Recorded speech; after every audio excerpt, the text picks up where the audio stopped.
Salut tout le monde, c'est Simon. Je vous retrouve pour la petite dernière vidéo du top 5 des championnats européens.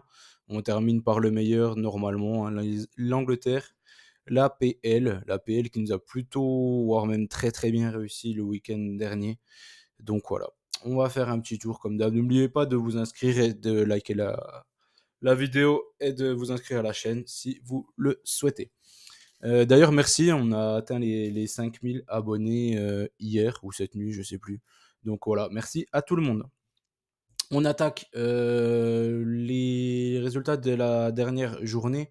Bon, du coup, il y a eu une petite erreur. C'est Nottingham. Nottingham, en plus, qui menait 2-0. 2-0, je crois, à la 75e, un truc comme ça. Et ils se sont fait remonter sur la fin.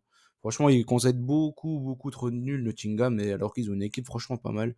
Moi, ils me surprennent un peu en négatif en ce début de saison. Je trouve ils pourraient faire beaucoup, beaucoup, beaucoup mieux. Voilà. En plus, trois scores exacts, du coup, Liverpool, Wolverhampton, ça c'était une super cote, parce qu'ils étaient vraiment pas favoris en plus du côté de Bournemouth. Et Tottenham. Tottenham aussi, encore un score exact.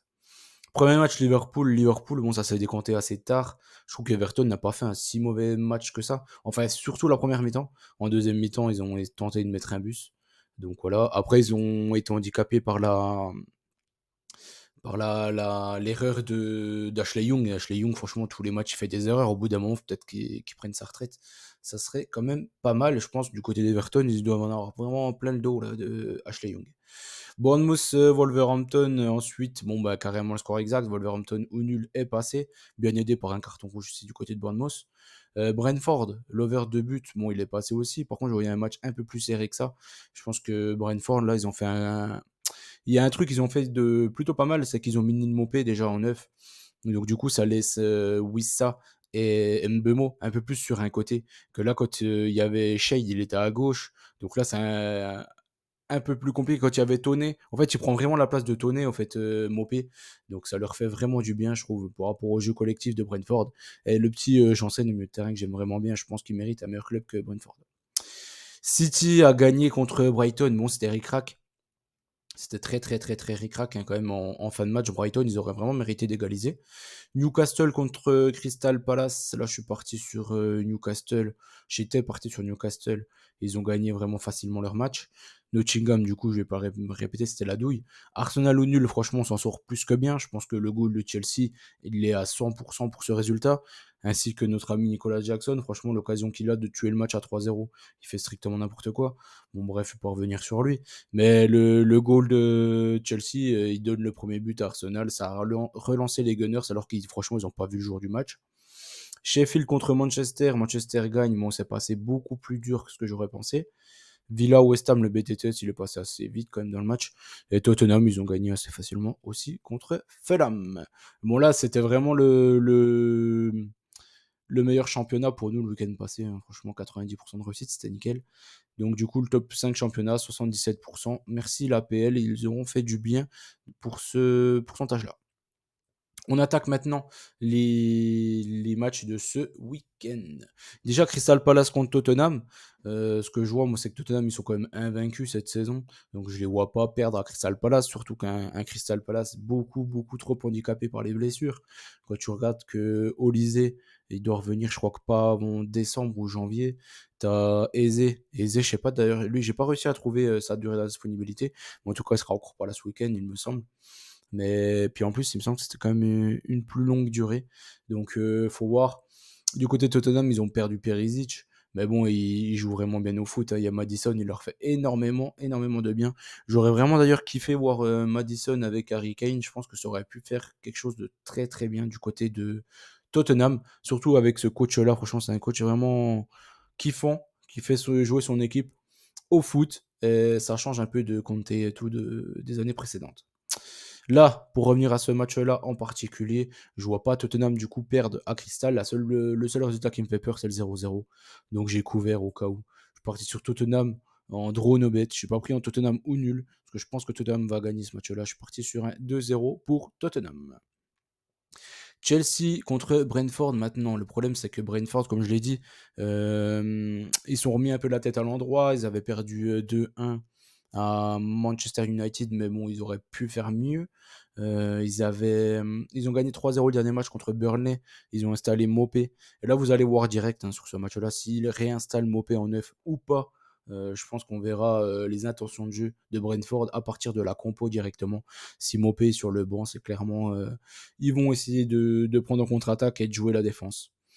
Je leur conseillerais pas de faire ça parce que c'est contre Chelsea. Si tu joues au foot, tu as plus de chances d'en sortir que si tu mets un petit bus. Donc, Brentford, sur les 2 dernières saisons, ils sont allés gagner du côté de Stamford Bridge. Donc, moi, c'est un match qui me fait peur. Chelsea me font toujours peur, de toute façon. Même s'il y a vraiment un gros, gros mieux. Je préférais partir sur un over de but sur ce match-là.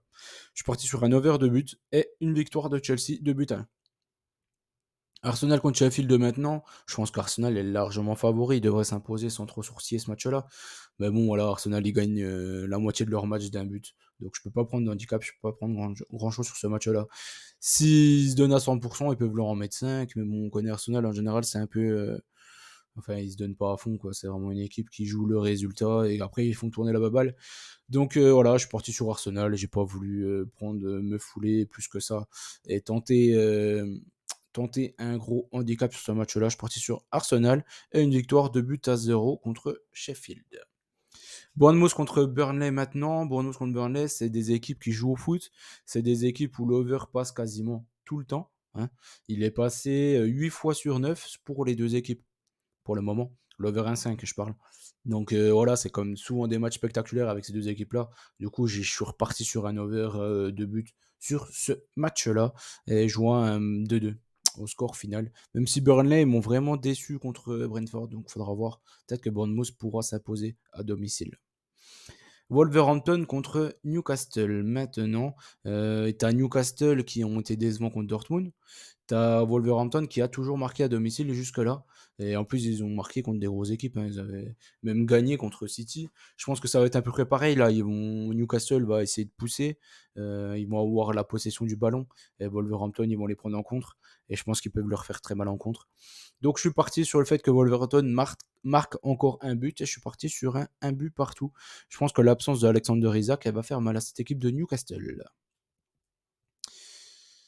Les 5 prochains matchs, West Ham Everton, Villa contre Luton, Brighton contre Fulham, Liverpool Nottingham et le derby de Manchester pour la fin.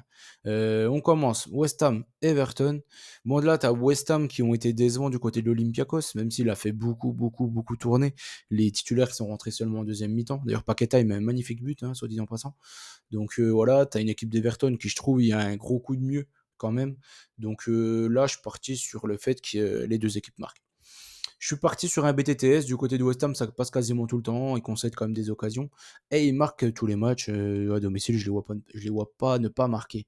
Donc je suis parti sur voilà, West Ham gagne et le BTTS. Aston Villa contre Luton, bon là, pareil, un peu comme Arsenal, je pense qu'il y a une équipe qui est largement au-dessus de son adversaire. Sheffield et Luton, de toute façon, on sait très bien où ils vont terminer la saison. Donc voilà, Villa, je vais leur faire confiance. Il a fait un tout petit peu tourner quand même en Ligue Europa.